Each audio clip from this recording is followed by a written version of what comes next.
everyone warned me. They go, Jen, when you come forward as a survivor, even whether it's addiction, there's stigmas attached to this kind of stuff. What is up, you guys? Welcome back to the #1 mental health and addiction podcast, the Hopeaholics. I am your girl, Natalie Eva Marie, and these are my boys. I'm Chad. Hi, I'm Shane. Make sure you guys like, subscribe, and follow us on our socials and wherever you get your podcasts. Got a new episode dropping every Monday and Thursday. Please come check it out. This episode is brought to you by the Infinity Group. You guys, if you or a loved one is suffering, please call us today. The number is right here on the screen. We are here for you 24/7. Now, let's get into the episode.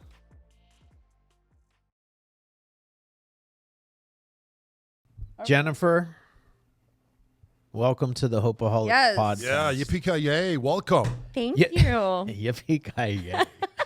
That's the first time you've said that. Yeah. First time I ever said that. Are you trying to go Texas? I was going to say yippee-ki-yay, motherfucker, but I didn't. Bruce Willis, you know? Yeah, you know what I mean? We're not allowed to cuss in the first 5 minutes of... Darn it. See, that's why I didn't do it. You Louise. pushed me into it. How did I push you? Because I Yeah, said bro. the reference? Yes. Google does not allow cussing. Is cursing allowed on this show? It Yes, it is. is. It's After, encouraged. after Yeah. 3 minutes, though, I believe. Is it 3 minutes? 7 minutes. 7. Oh, yeah. 7 minutes. The first 7 minutes, you're not allowed to cuss. No one ever even, Checks it. no. I feel like none of us do. What? I'm So- going to get my gum because I'm going to be sucker. Clearly, we're a mess. Have Like, we this is- started recording? We or are you gonna let actually us did. know? We did start, and I'm not sure if Oh, we Shane did start. realized, but yeah. Oh. All It right. just goes to show what you're working with over here. You know, it's a very dysfunctional family. I know. group. I love it. I love it. Yeah, everyone is. And Are you honored I made notes for this, by the Yeah, way? Do you feel important? Yeah, seriously, thank you. It's nice to feel nervousness when you've been in the spotlight and been through things. So it's good to have that youth. That's yeah. Can we stop calling it nervousness? It's called preparation and excitement Preparation. because your brain doesn't know the difference. I'm just saying, And I'm no, trying no. to. I'm also a major fangirl of this one over Oh, here. that's Okay, nice. so see, this That's awesome. So are we. compliments get you So- everything. It is all for her. We- I'm not going to even deny it. Oh, wow. We plotted for months to get her on the show. Plotted. To get who? She knew half As of it. her? To get her on the show and then to be a host, we plotted. Took us, I don't know, 90, 100 days of talking to each other. What should Yeah. we do? Should we do this? Should we do that? They say this How now. can we They're hook being her? sweet. How can we hook her? How can we get her? We need her back. How did they hook you? Oh, we hooked her husband. Ah. Oh, okay. Went right to the Okay. top. We always say, yeah. We always say they fell in love with my husband and then they got ended. Yeah. Yeah, there we go. But Does it worked he out. help? I'm assuming he like assists in a lot of like your business deals. Oh, he and, runs like, me. Yeah, he's your manager. Basically. He's your. He's her I'm man. the I'm trying to- husbander. That's what he was Husbander. called on the Husband. show. Husband, Yeah. That is good. I like Yeah, that. like the That Kris before. Jenner of husbands. Well, Well, That's I would but- like the bank account of Kris Jenner. But, I would have to say we always make the joke like I'm the face that runs the place and he just kind of, maneuvers yeah. me. yeah. But enough about me. I do like the compliments though. They get you everything. So we're very excited to have They're you here. very sincere. I promise you. Oh, Well, thank you. that's so nice. I was a big fan of Wow. Total. I'm going to have to Divas. watch. I have not seen an episode yet. I'm going to have to tune in. What? I'm just. She sounds so much different when you watch the show. You Yeah. go back all the way back to season Yeah, I'm going to go to season How 1. does she episode sound 1. different? I'm Her curious. voice is higher. Guys, I hate to break this to you, but this is not about me. This is about you. Jennifer. She brought up Total Spotlight, Divas. I know. Yeah. The spotlight is all about you, and there's so much Yeah, there I feel is. like I There is. Do want you see to how? unpack. Do you see how? I am a journalist by trade. Sure. I'm a natural born storyteller, and I'm always putting the attention on the subject of my guests. 'Cause Yeah. I'm always the one doing the interviews, Yes. being the interviewer as Yep. opposed to being the interviewee. Yes, which makes So, sense. This is a unique position for me to be on the other end of the microphone talking about Yeah. myself because it's not something I awesome. ever do. Yeah. Way to step out of the box. I want to know, how did you even get into that position and Right. to begin with? Like journalist, interview, reporter, all of the things. All of the things. So I always knew that I wanted to be, I come alive in front of the camera. Sure. I'm not camera shy. I love telling. So I'll just share a cute story. Yeah.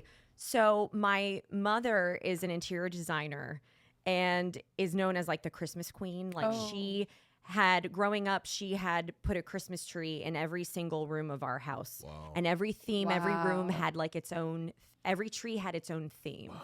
And that's awesome. So the news came and did a story on our home, and there was a reporter there who was interviewing myself and my brother, and I had a ballerina tree, and I'm telling her about my tree, and this is this ornament and this ornament, and I grabbed the microphone out of the reporter's hand. Mind you, I'm like 6 years old when this is happening, and I'm taking her on a journey. I'm taking her on a tour. I'm telling her what this ornament's for, what this one, and that this is my favorite hobby and this is my favorite sport. And then she was trying to wrap it up, and I was like, oh, I'm not done yet. She tried to get the microphone out of my hands, and from that moment on, my mom was like, this girl's going places. She's gonna be a journalist, actor, something. That's nice. So that's nice. But I grew up acting. I grew up in front of the camera, and it just came natural to me. I got my start in journalism. I was sharing with you before we even started recording this show that I did my internship with and when I was still in college at the University of Florida, and that was a pretty unique position for me to be in when you're at the, you're with the top dogs. Yeah, for sure. There's nowhere to, in terms of news, there's no, you're at the national level. Especially in that year. Because what year was that? I was a junior. It was 2011, I think. Yeah, and I want to say they were number one. Yeah. At that time. Yeah. So I did my internship at and I kind of caught the New York fever. Sure. I am very much of the New York mentality. Like I'm not from New York, but I call myself a New Yorker because I have lived there for like 12 years. I'm very work hard, play hard. And that is, for sure. That's the city's mentality. Mm-hmm. And, when I worked there, I was always the first one in the door, the last one to leave. And I just knew that I had to be in this industry. I felt a calling to be around powerful change makers and decision makers and people of influence. And I knew that I wanted to make a difference in the world on a grand scale. And so, yeah, I caught the New York bug and got ingrained into, the industry. And once I got that phone call from the network, after I had applied for a position there, I was on the first flight to New York and I never looked back. That's amazing. The rest is history. But I went for it because, a lot of people in my industry, when they go to college or they obtain a journalism degree, they jump from like market to market to market. Yeah. They start off in small markets. And I did receive anchor offers like in those smaller markets. And I had to turn down those positions to go and be behind the scenes, but at a national level. Because in my mind, I felt, I'm going to have to still earn my stripes, pay my dues, and work my way up the corporate ladder. But I'm going to be, in an environment that's going to get me further and where I want to be than if I were to be like, in Kansas. Sure. No, you're smart because broadcasting and journalism is an extremely competitive area. And very few people make it. It's like making the NFL almost, or making a professional sports team. Or the WWE. Or the WWE. So good for you for finding a way in. Thank you. And just going Thank crazy. you. Yeah. Yeah, they actually denied me. They rejected me the first time I applied for a job. And one thing about me is I don't take no for an answer. I like, what's the saying? When one door closes, open a window. Like I find a way. No, for sure. No, I am a very persistent person, and I'm pretty sure I badgered them to death until they had no choice but to hire me. But yeah, it's been a journey, and I'm fortunate to have accomplished a lot in my early 20s. Living in New York City, Sure.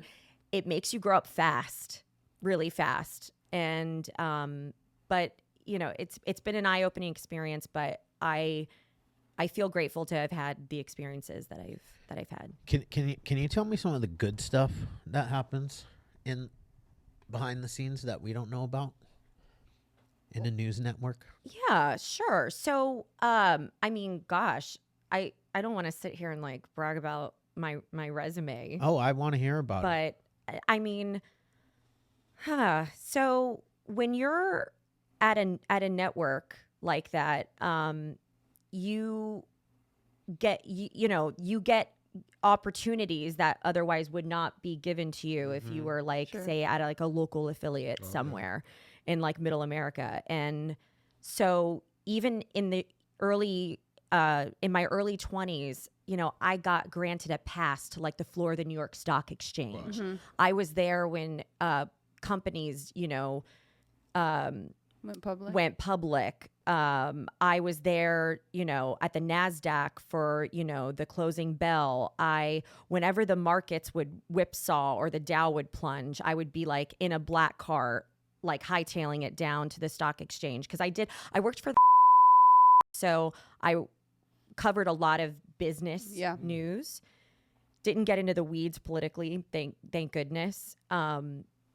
So, gosh, having worked there at the highest levels of media, you meet congressmen, you meet, I had a 20-minute long conversation with Elon Musk. Wow, good for you. And in my 20s. Yeah. That's something that's not relatable to a lot of people in their 20s. And I think it was something I actually took for granted when, in looking back, I was like, wow, like how fortunate am I to have had that kind of exposure and that experience. But I would say like the best part of working at the highest levels of media, I'm not talking about necessarily, but just, at the national level in general, is the people that you get to meet because that's invaluable. And the conversations that I've had with congressmen, with business leaders from all walks of life, you would never get that sort of experience anywhere else. I flew to Las Vegas each year to cover CES, the Consumer Electronics Show out there. Davos, Switzerland, the World Economic Forum. I would produce segments with top headline newsmakers such as Bill Gates, Warren Buffett. Like, I'm like name dropping some serious names out here. But again, this is something that I don't think I ever would have been able to experience if I had gone anywhere else. Oh, for it's amazing. I'm wondering, as a woman, how was it navigated? Because it's kind of a man's. It used to be. Oh, it still is. Yeah. It's a man's area. They're tough guys on top. They're really critical. How was it being a woman starting, getting more powerful in a man? In that environment. And I'm sure Natalie can attest to this, being a strong, outspoken, unapologetic female. They didn't take kindly to me being outspoken. I wasn't really able to have a voice or to have an opinion when I worked at the network. I'm sorry. I know you asked for the positive things. No, he just asked a question. So. But no, I think I think, we give a lot of lip service saying as, corporate America, like, female empowerment, and we're putting women at the top, but I don't think they really practice it behind closed doors. I think it's all a charade. I remember the first like A-list interview that I had scored when I worked at the network was when I interviewed Academy Award winning actor Jamie Foxx. Okay. I was interviewing him on his eyeglasswear brand, Privé Revaux, which is said to, they were trying to put Warby Parker out of business at the time. And Jamie is a spokesperson, a celebrity spokesperson for the company. And I remember at the time, one of the network executives, male network executives, calling me in saying, well, who gave you the authority to do that? And I said, what do you mean? I just did it. And they're like, well, I mean, but who gave you permission? And I've always been of the belief it's better to ask for forgiveness than permission. For sure. I like that. But also, it was the number one trending story on .com for 1.5 weeks. And I'm almost like, so should I get like a thank you basket? Yeah. Or, in my mind, like we're all a part of a team, right? We're all newsmakers. We're all journalists here. It doesn't matter what your rank or your title is. I had an opportunity presented to me and I went for it. Yeah. And, there's a lot of people, and I know, Natalie, you'll agree, that throw stones at you when you're climbing the corporate ladder, no matter what industry you're in. And I kept climbing, and it really ruffled some feathers. It upset a lot of people there. And does that answer your question? Yeah, I feel like that was a very long-winded answer it to does. The good old boy system it's got to be on its way out. It's had its time.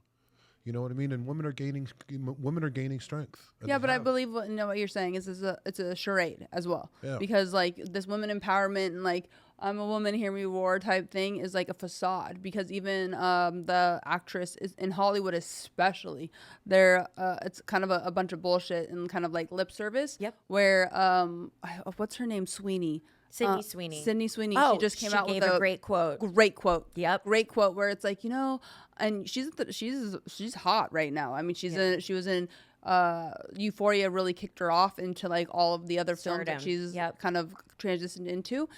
Great actress, but her quote, it was very honest, where it's like, you have these women out here speaking this empowerment, but behind closed doors, no one's empowering one another. And that's women on women. Yeah. Oh, 100%. And I was very much a part of a mean girl team while I worked at and I did a little bit of a juggling act while at the network. Like I produced, but I also was I had on air aspirations while working there. Yeah. Is that how you started? And when you interned, you were behind the scenes? I was behind the scenes. I started as a production assistant. Okay. And then I worked my way up to booker. Then I got promoted to producer. But while doing that, I was also simultaneously, like I had a bi-weekly appearance on like radio. Okay. I was doing appearances on I would appear on Anchor Neil Cavuto's millennial panel on,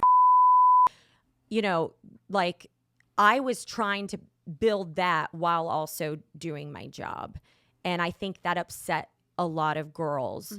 Like, well, why does she get to do that? And it's not because I got to, it's because I made it happen.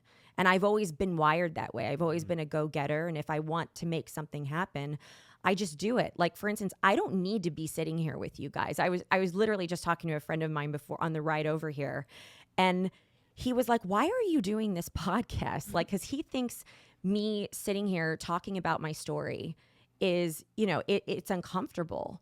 But, and I think I alluded to this earlier in our conversation out there, is that sometimes when you're in an institution like or any corporation, they ingrain in you this ideology that silence is safer, and it's not.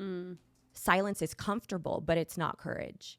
And so I've really had to sort of rewire my brain in like knowing like this is a safe space. Sure. I can share my voice. Absolutely. And not get punished for it. Right.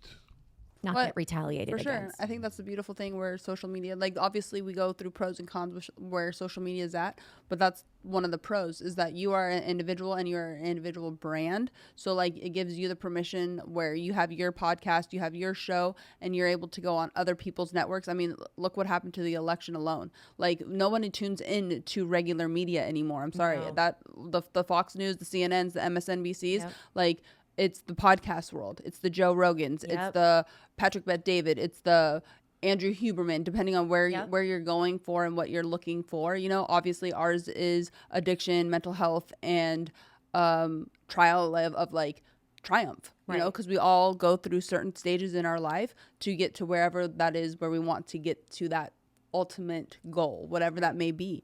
And so that's the beauty of where social media has really taken us, is that it's given people the opportunity to have a voice, to be able to go against the grain, to be able to share their story and go against the big guys. And what I was telling, I'm sorry, I'm blanking on your name. Chad. I was confused. I know you're, okay. I want to confuse you too. What I was telling Chad before coming in here is there's something to be said for being your own boss too. Sure. 100%. So when I was with you have these corporate overlords who tell you what you are allowed to do within certain parameters. They tell you who you can or cannot interview. And these are your talking points and you need to stick to the script. Whereas now I'm like, I can say whatever I want. Sure. I can do what I want. I can interview who I want. And I'm not shackled. anymore. And it's very liberating. For sure. It's very liberating having your, I've always, obviously, as you know, as a fellow podcast host, I've stepped out of my comfort zone, and I've launched a podcast of my own, Reinvented.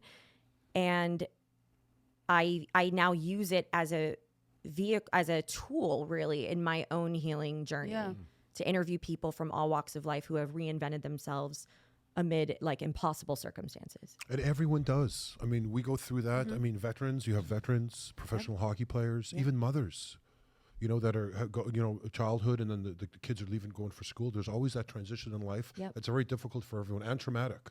So good for you. Thank you. And how do you get through it? And those are the questions. Like, how do you get through it? And the answers are what is amazing, right? You get so many amazing answers from different people that have walked through so many different things. Like a lot of times on our podcast was started out of tragedy because of the fentanyl crisis. I lost my son-in-law on 9/11 of 2022, which birthed this amazing podcast and this group of individuals here. And what has been so amazing is sitting down with people that have had a tragedy similar to that, and hearing how they're getting through it on a daily basis, because life is tough. Life is tough. And attitude is everything. And that's how we get through things. And if we can push that out into society of having a beautiful mindset of positivity and getting people to be able to walk through their fears and their uncomfortabilities, those things in a safe, comfortable environment, that's the other thing that I think that we try to provide for our guests is a safe, comfortable environment for you to speak your truths. Your truths. Your truth. I hate that, because I think it's like the truth. You know what I mean? Because I guess truth can vary depending, like, perspective. Who's saying it. Right? But you asked me, like, how do you get through it? And I think the only way out is through. You have to go through. You got to. I know you guys have a lot of addicts on the show. I am not an addict, but I have a lot of loved ones in my life who are recovering addicts. And I also think that one thing that myself as a survivor of sexual assault and something like addiction, what we share in common is you almost like have to reach a rock bottom moment to look yourself in the mirror and acknowledge the truth of what's happened to you. And until you're ready to acknowledge that truth, you're going to just stay living in the shadows. And I had to fall on my knees. They teach you at AA about your higher power, and for me, it really goes back to God. It goes back to my faith. And when I moved to New York City, I had felt very distant from God, from my higher power. It's sort of a godless, lawless city at times, and and it's easy to get lost in that. But I had to hit my own rock bottom to walk back into church doors and to just give up control and to say, I need you, God. You need to correct this ship. But if that answers your question, you have to just get through it. For sure, or else you're going to die. Or else you're going to live a miserable existence because you're not living to your full potential, because you're being suffocated by something that's going on within ourselves, which a lot of people I feel like do. And so you referencing the two, where yours is a little bit different from sexual assault, where I know a lot of addicts and alcoholics experience some type of trauma in a sexual fashion, which ends up, why they pick up or why they try to numb as well, which also could perhaps lead people into addiction also. So I think that you being here today and being able to, share your story is really powerful to the men and women that are going to listen to your episode, because hopefully it gives them strength to either talk to somebody, because ultimately what kills us is our secrets. And that's what ends up people taking their own lives, or leading into addiction and never being able to kind of come out of. So I think it's really important that you are using your voice and not keeping secret and not being silent about what has happened to yourself. Thank you. There's a reason they call sexual assault survivors. There is a reason for that. And I mean, statistically speaking, like, I should not be sitting here with you guys. You know, I have attempted suicide. I have been in intensive trauma therapy. I was diagnosed with complex post-traumatic stress disorder that I still presently continue to navigate. I am doing EMDR. You know, I could have easily become a statistic, and I could have succumbed to addiction. It could have been very easy for me to fall down that rabbit hole and to use, which a lot of people do. But by the grace of God, I swear, walking into those church doors and just surrendering everything and knowing that I needed to like ground myself and get back to my faith was what made all the difference in the world. And I really believe it's why I'm here today. What led you to that? What led you to walk back into church? You know, I was sexually, starting my journalism career in my early 20s, starting any career in your early 20s is not an easy thing. You're young, you're vulnerable, you're impressionable. You believe what, people tell you. And, when I first started working at, I had stars in my eyes. I was like skipping to work and I was living my dream. And it didn't even matter so much that it was I was just happy to be at the highest levels of media and around people who mattered and the possibilities who I thought mattered at the time. And and the possibilities were endless. And, I found myself, unfortunately, in a situation where I became a sexual conquest of someone twice my age who had power and authority over my career. And, I was groomed and eventually attacked, and a trigger warning for your, viewers and listeners. But, I was raped. You can Google it. It's not like my story is a secret, but it was a dark situation that I found myself in. And I was in a prison. I really was very much in a prison, and I felt stifled in my ability to do anything about it or to speak up because I didn't think I had the power to use my voice. And in fact, was told that if I were to speak up, I would be punished not just physically, but professionally. And sure enough, when I put the network on notice that this had happened to me, their response was, well, we don't believe that you were raped. And even if you were, we don't think you have the guts to sue us. And at 30 years old, I said, see you in federal court. And so here I am 4 years later sitting here with you guys. And I am still very much in ongoing litigation. And it's been a grueling, ugly process, but I'm still standing. And I have to say, I was listening to a motivational speech on the way here because I had almost a 2-hour drive coming to you guys. And I typed in the subject of hope because you guys are the Hopeaholics Podcast. And I didn't realize how much emotion the word hope would like stir up in me. And I started crying in the car on the way over here because, and I was in conversation with my friend. I go, how do I sit here and pretend that like to have hope on the Hopeaholics Podcast when I oftentimes feel like I am in such a hopeless state? You know what I mean? I was like, I feel like it would almost be a disservice to their viewers and listeners to sit here and acting like the authority on hope when, oftentimes I just don't feel like there's a lot of hope. But, just bringing it back to, it all comes back to God. It all comes back to 100%. My faith. 100%, man. Without that little inch of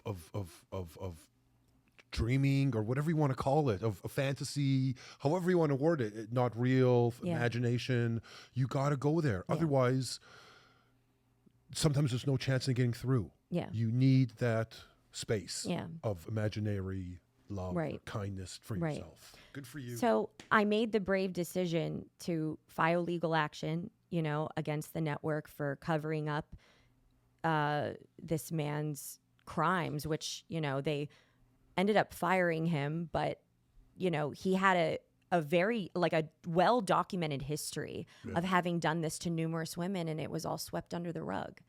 And so our whole position is, had you guys done something about this in the first place,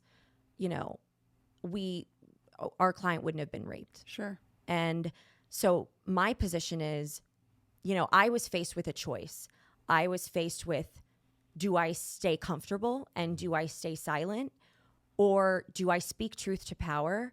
And do I share my story in hopes that it might protect one more girl? Mm-hmm. And if it protects one more girl, then I will have done my job. And look, my lawyers, even my own legal counsel, my family, friends, they all warned me, because it's not like I just woke up one day and decided to file a lawsuit against a multi-billion-dollar media giant. That's not an easy choice. I really struggled for months before I even acquired the bravery to file legal action. But I just felt that if I don't do this, I will continue to live in that prison. For sure. And something that I was listening to in the car, the motivational podcast that I was referring to, the guy said the highest form of victory is peace.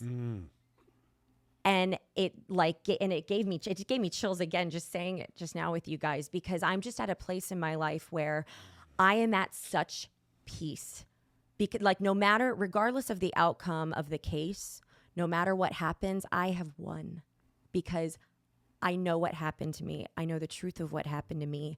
I've shared my story. I'm going to continue sharing my story, and I am at peace with it. You know what it kind of reminds me of? How when you say that you took your own narrative, it's kind of what she did. Mm-hmm. She took her own narrative, made herself powerful, and didn't give the power away to anyone else. Yeah, because when you own all the shit, what are you gonna say to me? Yeah. How are you gonna check me? Good for you. I've already told my story, and that's what you're doing, and that's what gives us that peace. And listen, it's not easy. Sure. Like I said, I started my own show, Reinvented, so that I can heal. For sure. I use other people's story. Right. It is, in a way. And I use their stories as a way to, not just serve as motivation and to inspire the masses, but myself in my own healing journey as I continue to navigate, life in the aftermath of significant trauma. But you have to reclaim your voice. You have to. And I really did struggle. Everyone warned me. They go, Jen, when you come forward as a survivor, even whether it's rape, addiction, there's stigmas attached to this kind of stuff. And, these are hard topics. That's why I love your guys' show. It's why you guys are the first show that I've come on to talk about my situation with, because you guys don't shy away from the subjects that actually matter in life. And, they were told that you were going to be slut shamed. You're going to be called a whore. You're going to be told, the most dehumanizing things you could, and I don't know if I really believed it at the time, but I had, what I had? I had hope that it was going to be okay, though, because I don't have anything to hide. Yeah.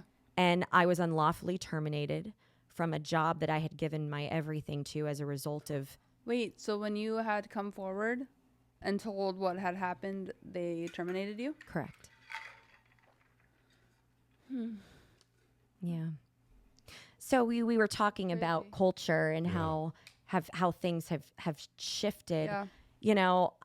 I don't mean to sound like a pessimist here, but I just think that there really is a continuing problem in society where, it's one thing to speak, women empowerment, but I really do think it's a bunch of bullshit. I think that when you get behind the wizard's curtain at the highest levels of media, there is a problem. Sure. And they do not like powerful women with a voice and a microphone.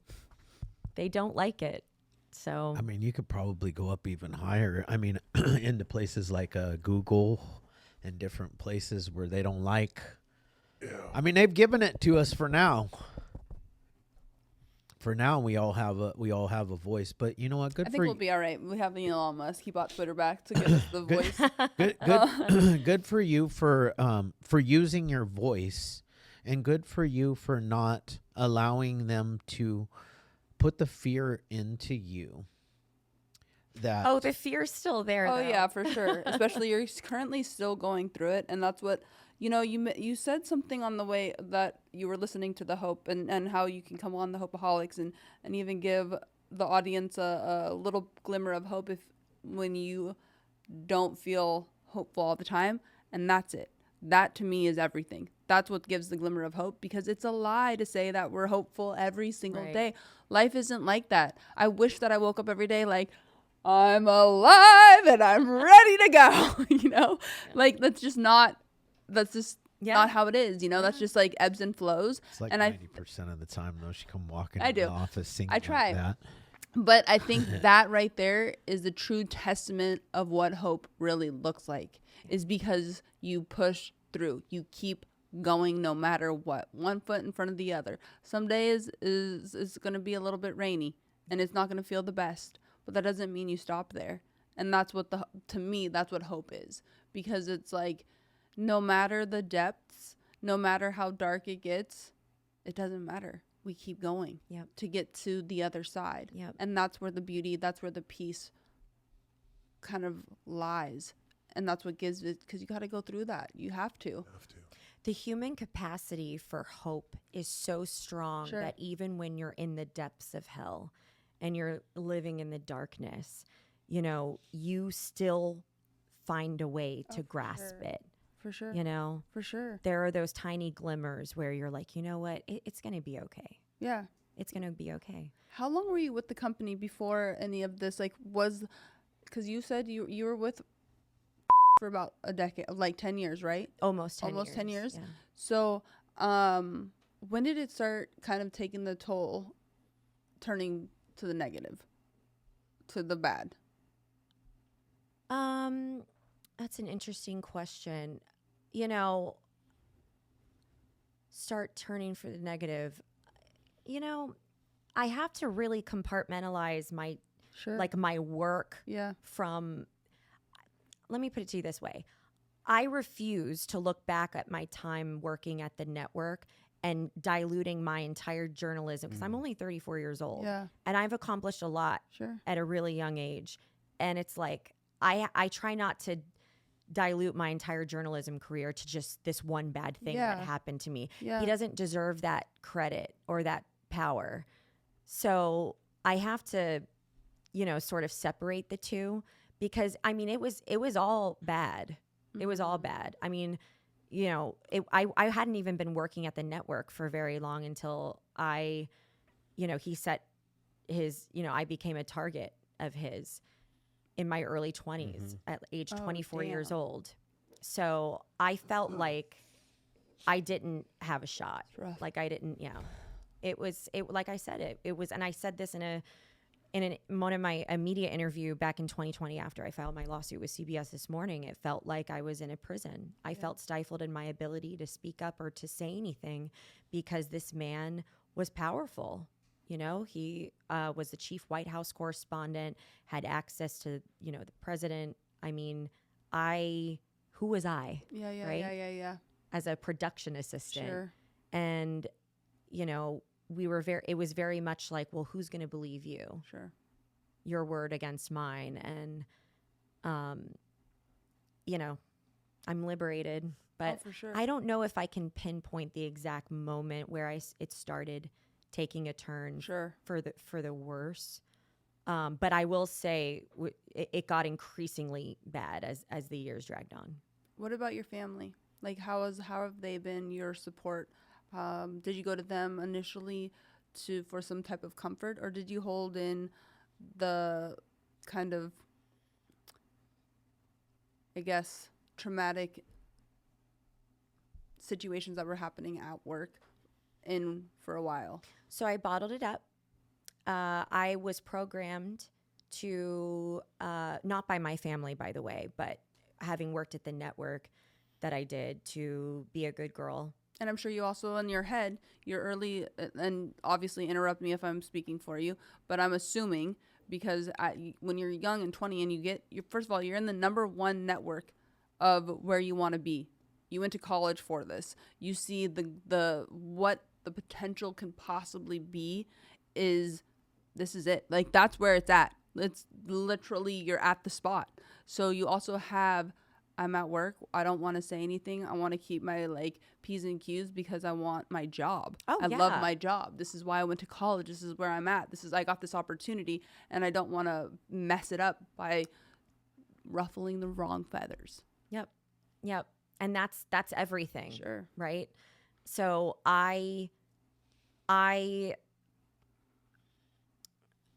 you asked about my family. Yeah. So being at the network, they taught you to be a good girl, be quiet, sit still, smile for the camera, do what you're told. Don't wear this, wear that. Very Stepford wife, dystopian sort of atmosphere that I was trapped in. So I bottled it in, Natalie. I didn't, and it ate me alive. It ate me alive. And it's not that I am very open with my family. I'm very close with my family, and they've been incredibly supportive of me throughout this entire journey, and still, present to this day. But I did not go to them when this happened to me. And I remember having a very candid conversation with my mom when I first told her that this had happened to me. And she did ask me, well, why didn't you tell me? And, there's a lot of layers to that. And there's a lot of, you have to be really trauma informed to understand why somebody, doesn't feel safe in their ability to talk about stuff like this. But you hit the nail on the head. It really all boiled down to my job. And it's I had rent to pay. I had to keep a roof over my head. I was also living in New York City making $12 an hour working part-time, freelance, no benefits. I had to work my way up the corporate ladder, and, I felt scared. And like you said, I had kicked my ass in journalism school. I had gone to one of the top journalism schools in the country, and I didn't want to throw it all away because because of this one predator who decided to exert his power and authority and control over me and my career. And that's, another big reason as to why I launched my own show, to give a voice to the voiceless and to speak truth to power, because they don't like me with a microphone. They don't like me being here on the Hopeaholics show, but here I am. So how was the culture within? Because at that time there was so much going on. I mean, I'm pretty sure you guys watched the movie Bombshell, and women coming out. I can't because I lived it, so it's very triggering for me.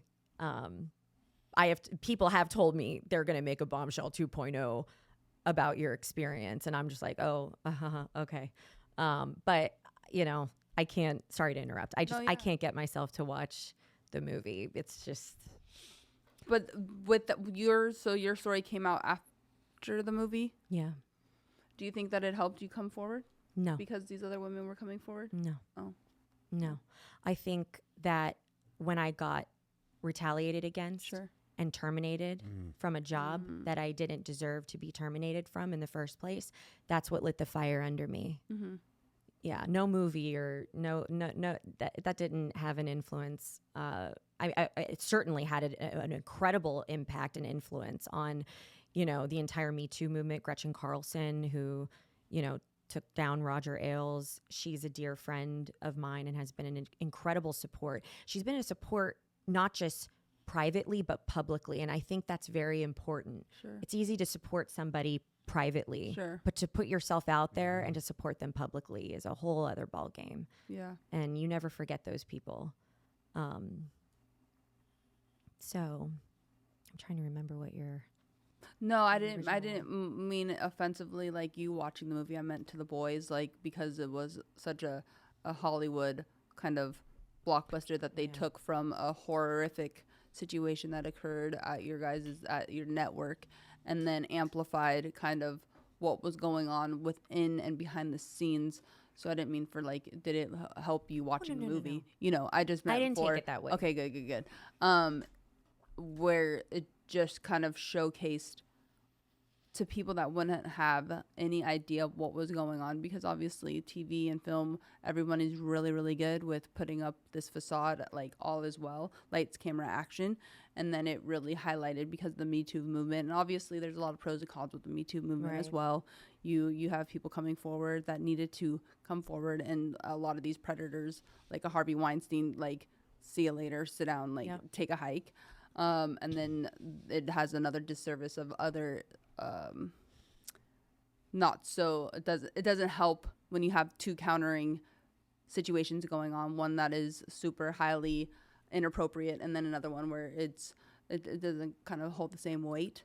So I couldn't imagine being amongst the culture at with all of those kinds of things going on simultaneously, I guess. Yeah, it was difficult. It was not, like I said, I felt trapped. Sure. I felt trapped, but I feel lighter. Yeah. I feel liberated. I'm not running back into the arms of corporate media anytime soon. Yeah. I'm enjoying the space that I'm in. I'm enjoying having my own show. And, you know, ironically enough, I'm having guests on my show. I mean, I'm interviewing like Grammy Award winning rock stars, war heroes. You know, I heard Dwight Howard earlier. NFL Hall of Famer. Yeah, Dwight. Broad shoulders. Yeah. Really broad shoulders. When does this episode air? Because that's not common knowledge yet, but that's okay. When is yours? Next week, but that's okay. We'll be fine. Oh, yeah, we'll be fine. good. We'll go after you. Yeah, we'll go after you. Oh, okay. It doesn't matter. I'll tell you what I really like. I want to hang on for a second though. I want to really create a safe space for these ladies, because this is a very tough topic to talk about. And I want to put in and let both of you guys know that I've noticed something about each one of you as you're speaking about this topic. Body language is huge, right? And both of you are having a little bit of a hard time opening up your body as you're talking. Both of you, the interviewer and the interviewee, are sitting with their arms crossed. He's not wrong. And I want to give you guys a safe space. That's why I'm not talking too terribly much, because this is a topic that the two of you really need to talk a lot about.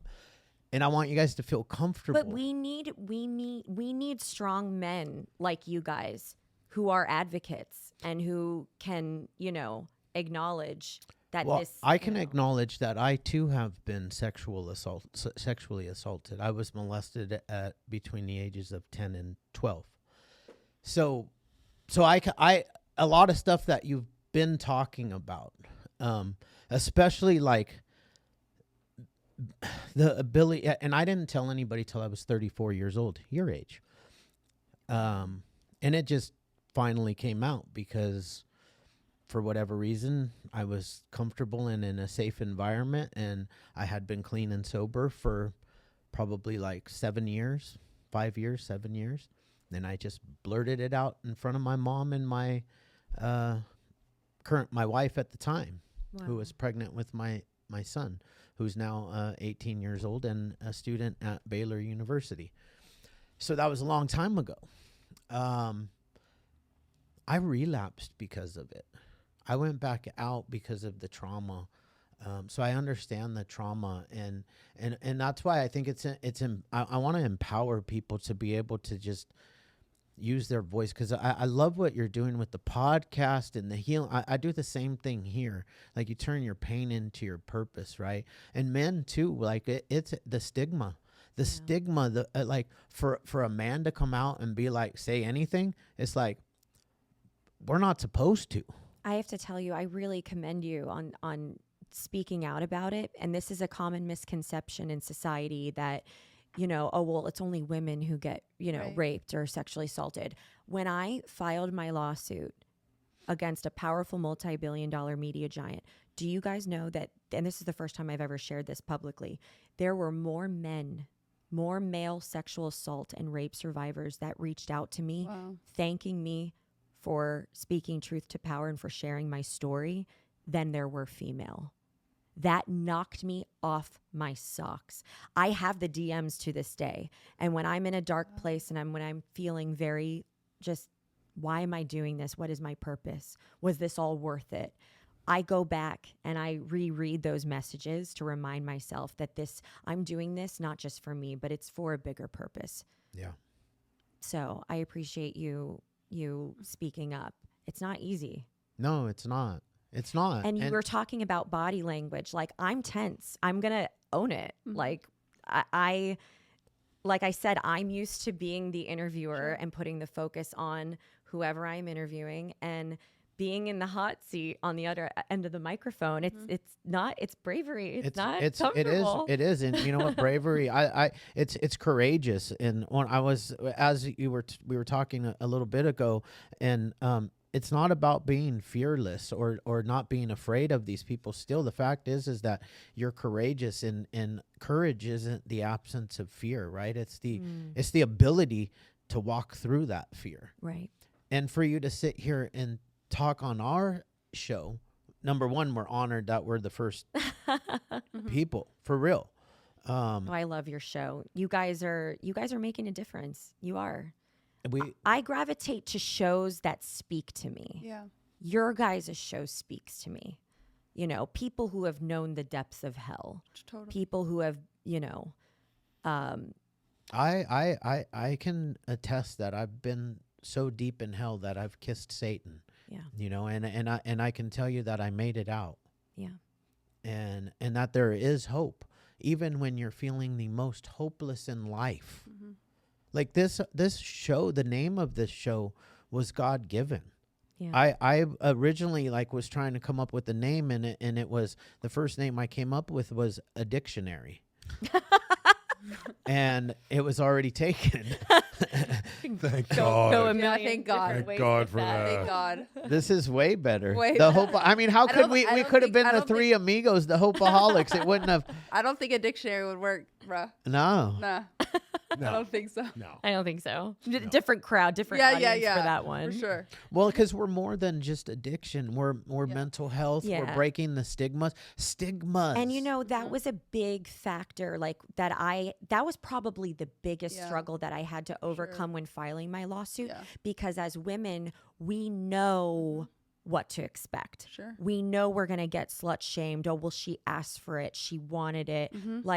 Why was she there? Go. Literally told me in my deposition,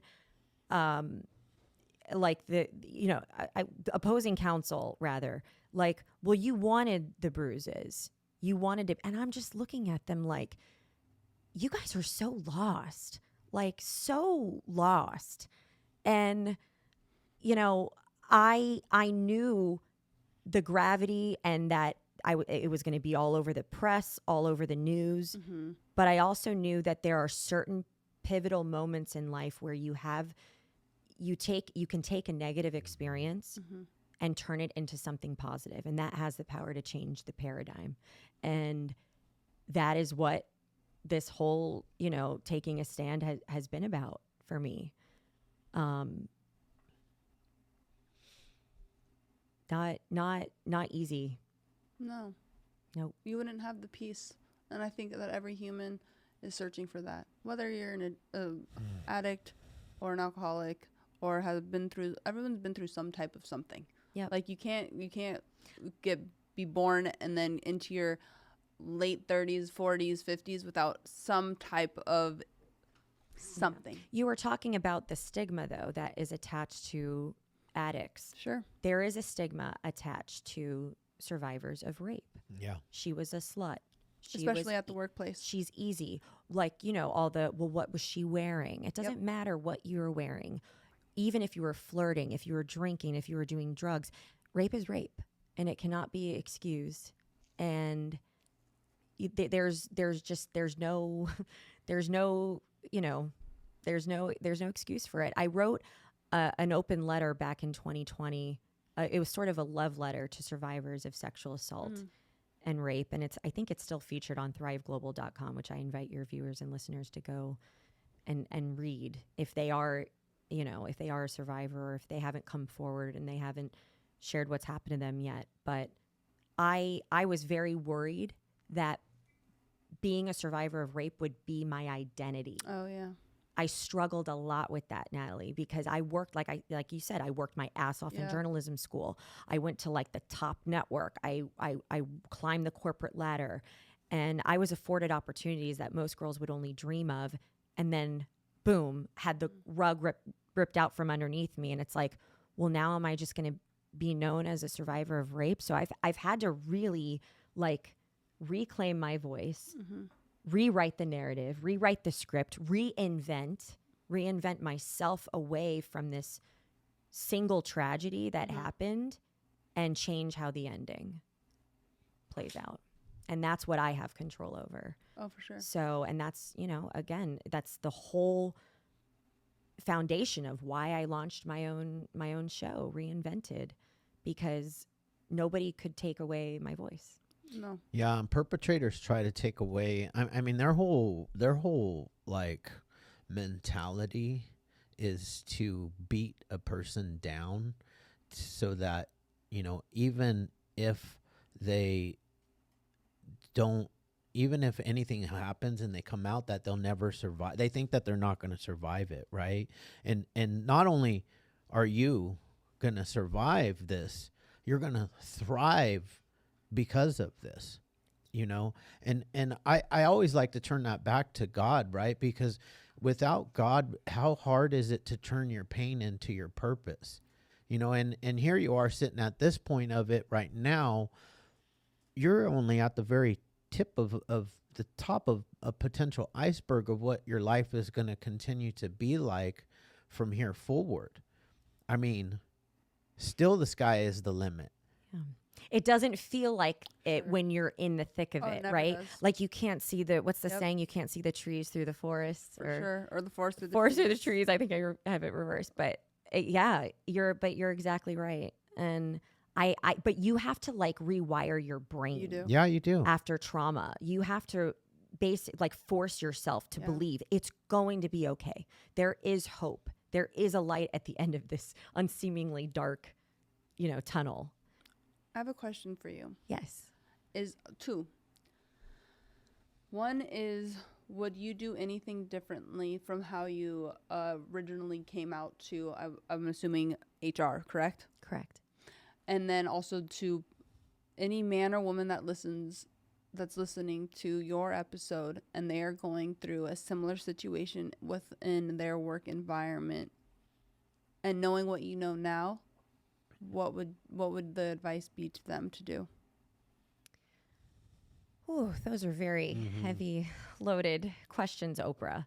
I mean, I just think it's such a hard topic. It's such even for me, it makes me uncomfortable. Just because I get it, dude. Like being in a male dominated and you've been corporation. Sexualized. You understand how the industry works. Sure. And I also look at the other side of seeing it misused and abused as well. Yep. Women abusing their voice per se, where it's not. Oh yeah. So I've seen a lot of bad eggs for sure. So I've seen both sides of the coin. So it is it's a uncomfortable conversation, which is why I love being a part of this podcast, is because we're having those conversations that are people don't like to have because they're just not easy. Yeah. So to answer your first question, of course, like looking back, I wish I would have seen the signs. I wish I would have. Sure. I don't think I understood at the time what was happening to me. Mm-hmm. I was under the guise of like, I just felt trapped. And I think, if I could have done anything different, I of course I would have spoken up sooner, but I was in such a hopeless place that I felt like even if I did share what had happened to me, no one would believe me. And like even when I threatened to file legal action, they said, "Well, we don't think you have the guts to sue us," you know? And I said, "Okay, see you in court." It's not an easy thing to do at age 30 years old. Yeah. And, you know, I guess to answer your question, I would have come forward sooner, but I don't think it would have made much of a difference. Too. Yeah. You know what I mean? Like it's so ingrained. There is a culture of fear there. And a lot of women are still present day living in the shadows there. And there's even women who are mentioned as Jane Does in my lawsuit who have been abused by the same man.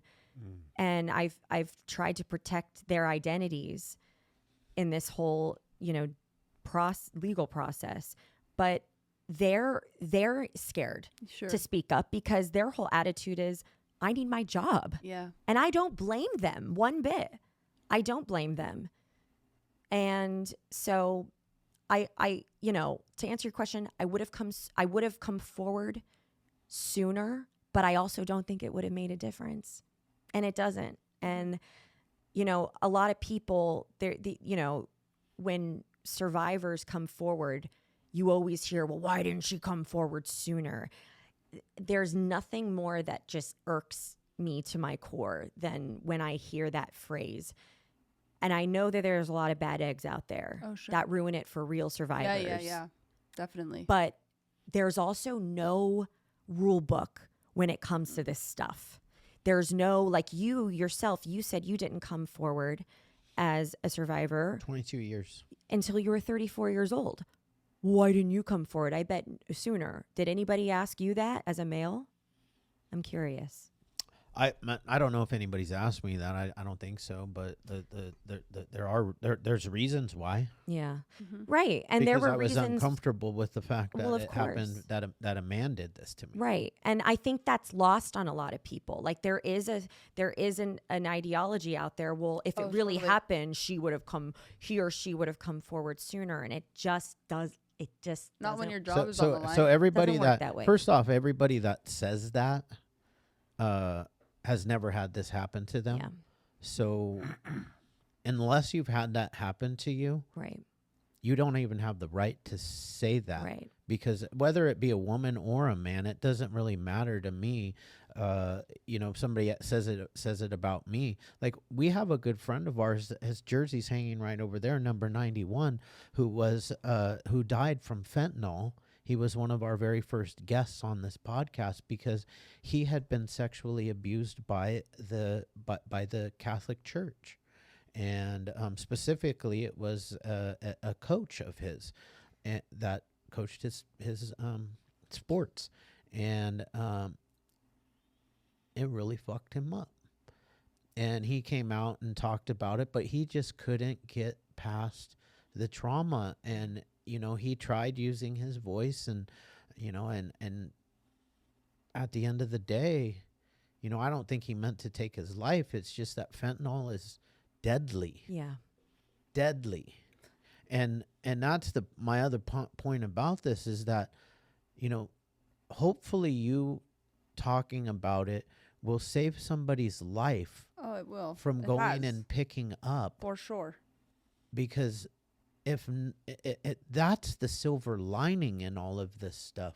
Like we get through this stuff so that other people's lives get saved. And I'm going to tell you something that I've said a few times now, but Justin, my son-in-law, he was such a good human being that he would have gladly given up his life for the tens of thousands of lives that get saved. I mean, you should see our DMs sometimes. They're like crazy with people saying, I stopped using today because of your podcast.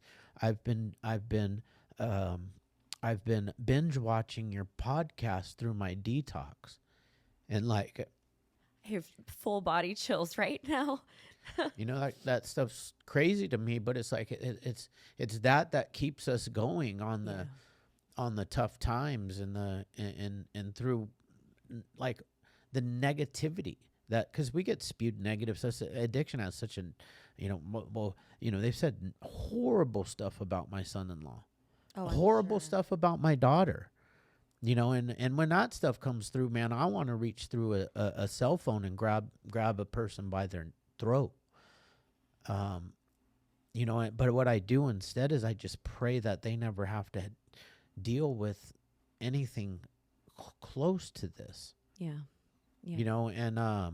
And so that's what you're doing. But that's what you're doing. And that's what you're doing. With your podcast, with your voice, with you coming on here, sharing your story. Because to that 20-year-old girl that has that opportunity, that walks into whether it's a journalism job or into some other spot where it's like, this is the number one, I have made it, I am here, gets to actually listen to your experience. And hopefully, because I get it, like when you're 20, you're just looking at the prize. Yeah. You're looking at where you can go. Yeah. Right? You're looking at, damn, I knocked it out of the park and I'm here and I'm going to win. It's funny you say that because I have a DM from and I still have, I've saved, when you're in hell and you're in that, you don't forget those people who stepped up and who reached out to you.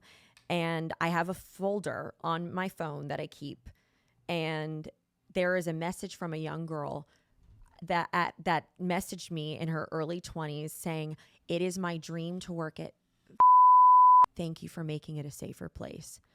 I almost wanted to just like put that, to print it out, put it in the mail and send it to them, because it and I appreciate you saying that. Thank you for saying that, because I don't see it.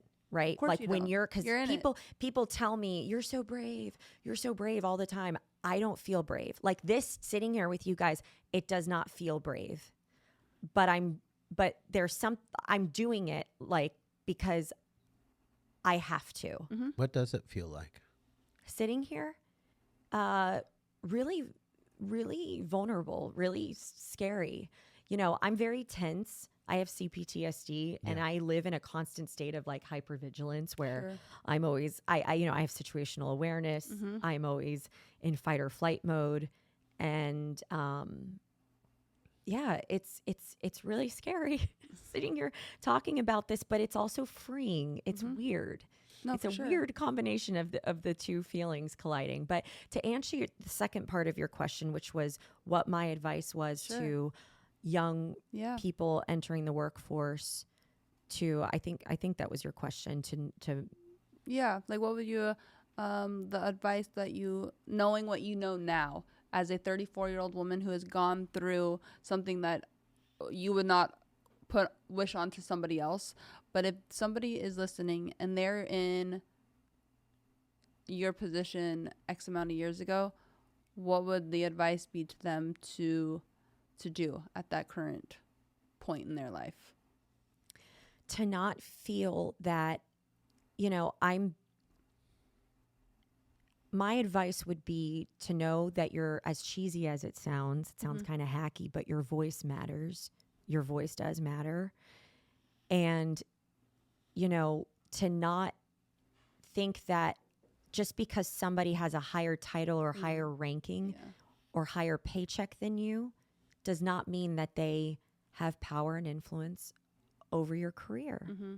And for a long time, I was programmed to believe that. I was groomed to believe that was the case when it in fact was not. And so my advice would be to, no matter your rank, no matter your position, to know that you matter, that you are important, and that nobody at your job, at your workplace, defines your value, defines your worth, defines what you bring to the table at your job. Like you set the tone. I'm not big on authority. Can you tell? I'm not good at having a boss. Yeah. But I know that a lot of people listening to this show have bosses. Yeah. But like, you have to really, like have a good radar sense for when power is being abused. Yeah. And when it's being misused and misappropriated. And that is something that, you know, I would absolutely, I would give that advice to young men and women, that just because someone is your boss or your manager or is in a higher ranking position does not mean that they are in a position to abuse you. Yeah. And you know what? To me, it sounds like document everything and go to a lawyer, not HR first. A lawyer to document all your things, so that way what happened in your case, you went to HR, who they think is going to help you, and then you're terminated. Well, I also have a lot of screenshots and a lot of I did keep a paper trail of what had happened to me, but and not that I want to bash any organizations at all. I just don't understand why they've allowed it to go on this long, and specifically not this in general, this specifically. Why have they not? You mean my lawsuit? Yeah. That's a great question. I think Still trying to hide stuff. Her specific lawsuit? Yeah, her specific. Yeah, so not in general. that's a great question, and I'd love to know the answer to that. Hoping you'll drop it. Hoping you'll settle 100%. Because then they don't have to take it to trial. That's why. You know, look, this is a David versus Goliath story. They have unlimited resources. They are a powerful multi-billion-dollar media giant that can see this through to the bitter end for sport, just because they want to, and they can. Yeah, lawyers are not on retainer. Yeah, so I learned that the company has spent, I was told at least that the company has spent $8 million litigating this case against me. And I'm just over here like, it's crazy. Give me the 8, we good. but to your, I wish I had the answer. The only thing I can think of is I've just ruffled their feathers so fucking much because I won't back down. Mm-hmm. And it's not like I'm hiding in the shadows. Sure. I'm out there. Yeah. Like, I'm trying to put myself out there. I'm trying to build a show. I'm trying to, you know, provide a platform to those who have overcome, you know, similar circumstances. You know, they don't like me having a powerful voice. They don't like me speaking into a microphone. They don't like me sitting here on the Hopeaholics show, but I'm here anyways. Mm-hmm. And there's power in that. And I just think that they think I will roll over and capitulate. I think that they already have tried to break me. They've thrown the kitchen sink at me. The man who raped and attacked me filed images of me on the federal public docket for the entire world to see, pointing to images of my body. So like all the, you know, like images you have on your Instagram, Natalie, like pointing to these images as like an invitation to rape. Yeah, but it's okay I raped her because she sent me these. No, let's peel back the context here. Those images were sent to you under a state of duress because I was groomed and told and conditioned things like, if you don't send me a photo of you, I'm going to have your job terminated. So, you know, I don't know. I don't have an answer for your question. I wish I did. The only thing I can think of is they are powerful. They have all the means in the world to see this through. And I think they're angry that I won't go away. Exactly. And like they want to close it. But here's the thing, like, I'm not trying to like piss them off. You know what I'm not here to like stick it to I'm here because I'm owning a dark chapter of my story, and it is just a chapter. It is not at all what defines me. And I'm hoping that by sharing this story, it does serve as a beacon of hope for those who are going through it and who can relate. For sure. So that is the whole part part of all of this. You know, it's not to get a payday. It's not to have a I told you so moment. You know, they've already offered money to me. If I wanted to capitulate and give up the fight, I would have done that long ago. But it's bigger than that. Good for you. It's just bigger than that. Good for you. And look, I don't know how this is going to end. I don't know how this story's, you know, for all we know, the case could get dismissed. Like on Tuesday, my lawyers are filing our response to their motion for summary judgment, which in legal terms is the last step before trial. And that can either be granted or not granted. But at the end of the day, and I started this podcast saying this, I win because peace is the ultimate victory in all of this. True. And I am at peace because I know the truth about what's happened to me.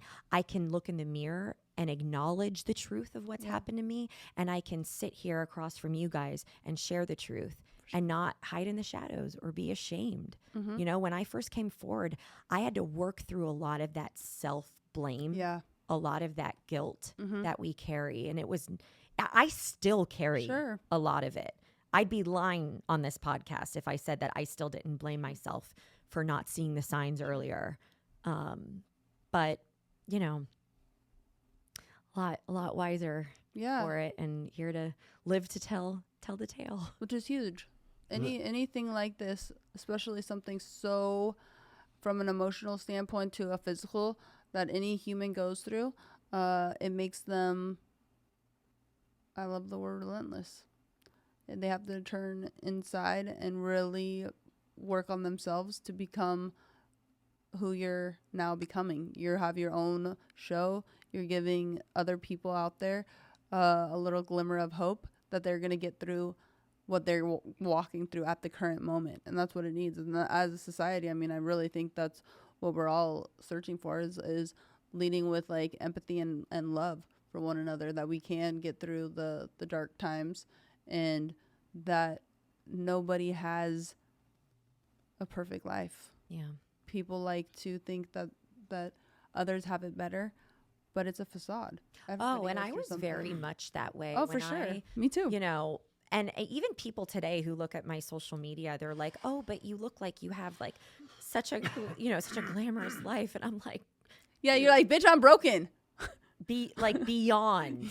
That's the totally. Understatement of the century. And but you get it. You all get it sitting here. Like it is, social media is a facade. Oh, it is. It's a highlight reel. It doesn't nothing it's all fake. Yeah. Nothing is real. This is real. Yeah. What we are sitting here talking about is real. And just to revert back to your question, you know, their whole attitude is, well, we fired him. And our whole attitude is, well, not soon enough, because had you done it when you guys were on notice of his behavior predating the attack, this wouldn't have happened. And it's really about accountability. And they don't want to admit that they harbored and even rewarded him. I mean, they sent him to sex addiction rehab and then turned around and promoted him to a nearly $2 million a year contract. So it's bad. It's, you know, it's, I don't know how this story is going to end, but I know that God knows how it ends, and he's going to see me through, and he has seen me through my darkest days. And he's going to rewrite a beautiful ending for it. I pray, I hope. For sure. I agree. So, you know what's awesome? It's awesome that not only you're surviving this, but you're bringing God back into your life. Thank you. And you're opening that up to other people that are suffering, maybe not only of this, but that God, that's not going to do anything for me. Look, and I'm not going to sugarcoat it. Like I grew up as in a strict Christian. I went to a small private Christian school in Miami, Florida, where, like, you know, the Bible was shoved down my throat. We had to recite scripture. Our skirt had to be, you know, a certain, you know, below the knee. Yes. Maybe, and, I don't know. but for a while, God felt very distant from my life. And I very much subscribed to, oh yeah, well, what's that going to do? Yeah. What's God going to do for me? And like I said, it really takes hitting that rock bottom moment to relinquish all control, and that's what got me to walk back into those church doors. So, but it's not like a Band-Aid, like, oh, when all else fails, Jesus will come and save you. No. Like, I wish it were that way. But like, sometimes when you're often in the thick of it, you don't want to go to church. You don't want to pray. You don't want to get on your knees, and you don't want to hear Bible verses. You know what I mean? Mm-hmm. You want to sit and grieve and scream and wallow in misery. You don't want people to tell you, well, Jesus will fix all your problems. But, you know, I hate to sound cheesy, but he does. It's not overnight though. It's just like if you want to go to the gym, it's something that takes time. Yeah. It's going to take a month, 2 months, 3 months until you're actually seeing the difference. Yeah. Not in yourself, but in other people. And it attracts you to new people. And this thing you went through, it's brought out your true friends. Oh, that's 100%. You know, so you know who your family is now. Yeah. Oh, absolutely. And you know who to turn to and who you know who to keep into your circle. That's going to that's going to take you to that next fucking plateau. It's awesome. Thank you. It's a really good point. Yeah. It weeds out the man, totally. The bad actors. My wife is a survivor of sex trafficking. Wow. You know what I mean? For like 100 days, 120 days, blah blah. You know, so on and so forth. So I've you know what I'm saying? Yeah. Wow. Yeah, been through it. Not easy. No, it's not easy. We should have like a trigger warning slapped on this episode for real, right? Before it airs, given how these are really, really dark, sensitive topics, but it's part of life. Before I forget, yes, because this was going on, did you turn to substances to numb you from your feelings, from what was actually happening to you? No. And that's why I said earlier that I could have easily, because it runs in my family. Oh, okay. And I know that it's a slippery slope, and it would be like flipping a switch, and I could easily reach for the bottle. I have a lot of discipline and a lot of self-control. You know, ways in which I coped, I think, while this was all going on, I didn't turn to substances. I think I'm trying to. I really tried to almost like overcompensate career-wise. Mm-hmm. Like I was always going, busy. It was all about distraction. Totally. So as long as I was married to my work and I was being the best at my craft and I was staying silent, you know, because after the evening of the attack, when that happened to me, I remember going back to my apartment. And again, never shared this publicly before, but I remember going back to my apartment and thinking to myself, you can't go to the police. You have to report to work on Monday. You have a job to do, and nobody's going to believe you anyway. And I just remember feeling, stifled in my ability to speak up. Yeah. And so I really think my coping, because there are workaholics, there are, people can be addicted to work. And I think in a way, became, because even like looking back at if you scroll far enough back in my Instagram, I was like, oh shit, I was doing that. Oh, I was interviewing this person. I produced that segment. Like I was reaching some real career, like milestone highs in the midst of all of this happening behind the scenes. Sure. Isn't it strange how that happens? Like I relate it back to NFL Hall of Famer Brett Favre, who I interviewed on my show, and who's a dear friend. And like, he was going through a painkiller addiction at the height of his football career, and no one knew about it. And it's like, so it all makes sense, like what you see on paper isn't exactly what's going on behind the scenes. And I'm living proof of it. Mm-hmm. It makes sense because we have like a monkey brain, so it's very much when you're really busy or when you're a high achiever, you're doing that so that way you're not sitting with yourself. Yeah, like, and also, you know, social media, like painting a facade. Everything's fine. Yeah. Everything's good. And also, it's a lie that you're telling yourself. 100%. You know, like you think that you're putting the facade out, but it's really like you're just trying to mask you. Like, shh. I also, you know, I consider myself, Natalie, like a strong female. I was raised by a strong, independent mom who I admire. And I see myself in that same light. So I didn't want to come to terms with what had happened to me. Makes sense. To this day, it doesn't sit well with me. You know, and again, that's part of that self-blame that I'm still working on, and just being very honest here.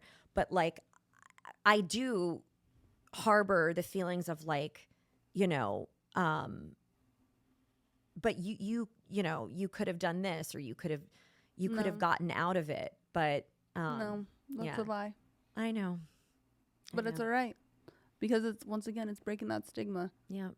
I never wanted to come forth because I thought I was weak. It thought I was like, it would show a moment of weakness in me because I'm strong. Yeah. And I was raised strong. But it's the same thing. It's not a sign of weakness, it's strength, because you're coming and you're owning what you've walked through, and those little things that you tell yourself, like the hearsay, you know, or in the hindsight of like, oh, I shouldn't have done this. Yeah, there's a lot of coulda, shoulda, woulda. Exactly. Yeah. But this is what happened. This is what I'm walking through, and you're a beast, and you're gonna walk through it, and you're gonna come out on the other side, regardless of what happens. Yeah. Because you actually are walking through something that a lot of people aren't even. I don't want to say. It's very difficult to come forward with your own story, and a lot of people take that to the grave. Yeah. And you're not doing that. So I think that's alone huge. And I commend you for having the strength to do it, because it is strength. Thank you. Nothing less than that. Thank you. I remember having a conversation with my mom about this, because I even asked her, I was like, but what if I, what's going to happen to me? Like, am I just going to get annihilated? What's going to happen in the press? What this, that, all my fears. And she was like, you got it. So what? She's like, you're my girl. I raised you to be strong. You're gonna survive this. And you know, that's been my mentality. It has to be your mentality with this stuff. You know, I'm gonna make my brother so proud here. My brother James. He's a big Star Wars geek. I am not a Star Wars geek, but the fact that I even know this is disconcerting. But there is a quote in Star Wars Rogue One that says, "Hope is a small rebellion," and I think that's what I'm doing right now. I not to pound my chest like I'm leading a rebellion, but like I do feel like it is for a cause that is bigger than myself. Oh yeah, yeah, for sure. And that's exactly what you guys are doing here on this show. Thank you. I love that you came on our show. Yeah, this was good. Yeah. This is really good. I stayed awake. Yeah, you did. You barely said 2 words. No, I did. I'm still up though. Normally, the fact that normally he's like falling asleep or like falling asleep checked out. But this was just really like you had me. You're a survivor. You're wonderful. You're going to change lives. You're a powerful woman. Good for you. And I'll tell you what I love. You're doing a job now that's not only helping yourself, but helping others. Correct. And that's going to take you to that next level, because you're going to continuously find God in these people.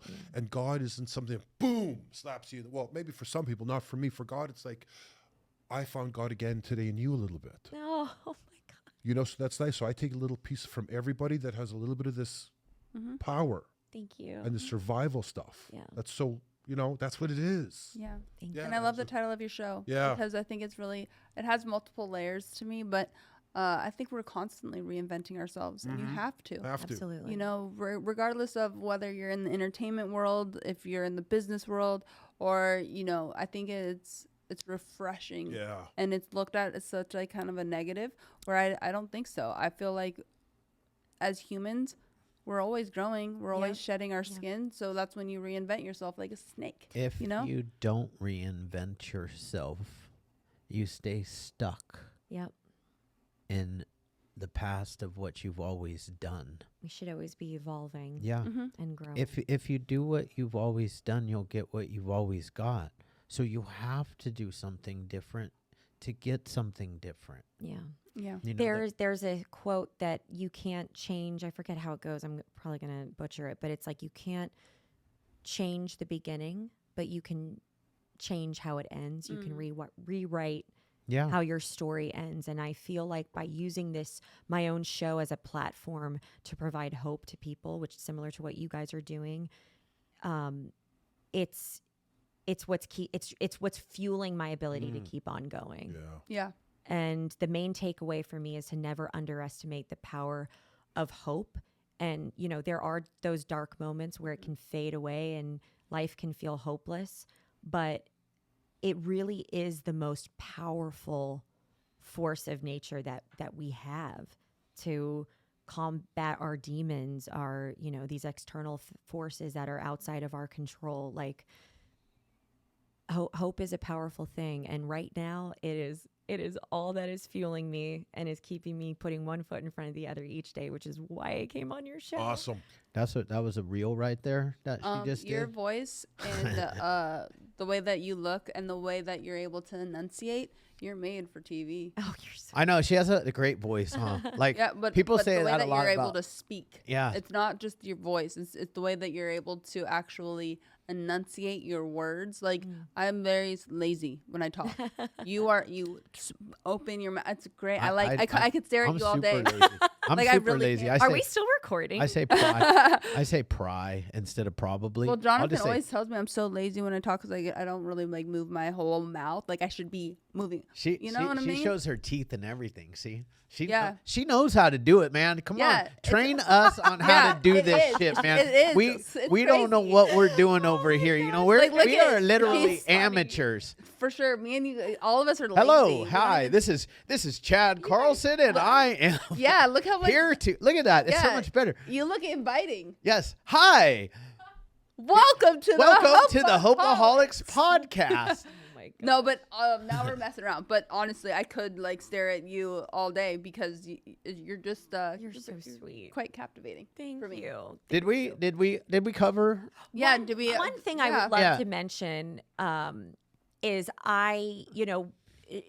turning from podcasting, which I do, to paying it forward. I am on the precipice of launching my nonprofit. Wow. And what's really special about this is I'm doing this even while this is still going on. It's not like I'm doing it after the fact. I am in the thick of it, and I have chosen to put a lot of time, money, energy, and resources into launching the Reinvented project. And it is for I have CPTSD, and I have an ESA, an emotional support animal, in the form of a cat. Oh, wow. And he is the love of my life, but has really, I credit, I'm an animal freak. I love animals, but I credit him for having saved my life. Sure. And I believe in the power of human and animal connection. And the whole premise of the nonprofit is to promote like animal assisted healing. Oh, I love that. Animal assisted therapy. So we plan to partner with like different organizations and plan to educate people and to be at the forefront of this, because there is a science behind it, and I think it's going to save a lot of lives. Oh my God, for sure. I can speak on it from our veterans. What animals do for our veterans is huge. Yep. So I love that. Well, thank you do. so much for coming Thank you, on guys. and hanging out with us and being you. vulnerable. I grew up watching Natalie on Oh my God, I Total love Divas. So this is a top moment. I'm I had old, no y'all. I had no You're not old. no I'm idea who old. I had no idea. You know, when you were on when Oh, you bye. started This is a full circle when you moment for started me. Total Divas, Emily was 2. No, she wasn't. She was like 12. 5. 5? No. Uh, Wait, how old were you in 2013? 12. I was right. We have a cancer kindness network. I have a nonprofit cancer kindness network. I'd love to implement these animals. Shut it down, We Emily. work a lot on trauma. Shut it PTSD, down. Shut it down. You know what I mean? Thank you. Let's connect. Yeah, for Thank you sure. so much Yes, for coming sure. on. Now that Shane's going to try to do some nonsense.